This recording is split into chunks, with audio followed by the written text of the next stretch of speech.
নোয়াখালী সদরে ঘরে ঢুকে এক নারীকে কুপিয়ে হত্যার ঘটনায় একজনকে আটক করেছে পুলিশ। সোমবার রাত ৯টার দিকে সদর উপজেলার জালিয়াল গ্রামে হত্যাকাণ্ড ঘটে। নিহত তাসলিমা বেগম রোজি ওয়ার্ড বিএনপি নেতা জিয়াউল হক ইনুর মা। স্বজনরা জানান, সোমবার রাত ৯টার দিকে ঘরের দরজা খোলা রেখে নামাজ পড়ছিলেন তিনি। এই সময় কেউ এসে তার মাথায় আঘাত করে চলে যায়। চিৎকার শুনে বাড়ির অন্যরা গিয়ে তাকে বিছানায় রক্তাক্ত অবস্থায় পড়ে থাকতে দেখে। দ্রুত হাসপাতালে নেওয়া হলে চিকিৎসক রোজিকে মৃত ঘোষণা করেন। চুরি করতে দেখে ফেলায় কারণে হত্যাকাণ্ড বলে ধারণা পুলিশ ও স্বজনদের। ঘটনাস্থল থেকে একটি চাপাতি উদ্ধার করা হয়েছে। এই ঘটনায় সন্দেহভাজন একজনকে জিজ্ঞাসাবাদ করা হচ্ছে।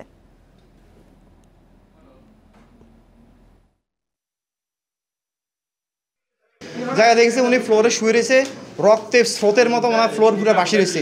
কে বা কারাও ওখানে ঢুকে ওনাকে স্পট ডেড করে ফেলছে। ঘাড়ে এবং গলায় গভীর কোপের ক্ষত পাওয়া গিয়েছে। পরবর্তীতে পুলিশ আসে এবং ওনারাও পরীক্ষা নিরীক্ষা করেন। পরীক্ষা নিরীক্ষা এবং ছবি তোলার পরে আমাদের কাছে হস্তান্তর করেন এবং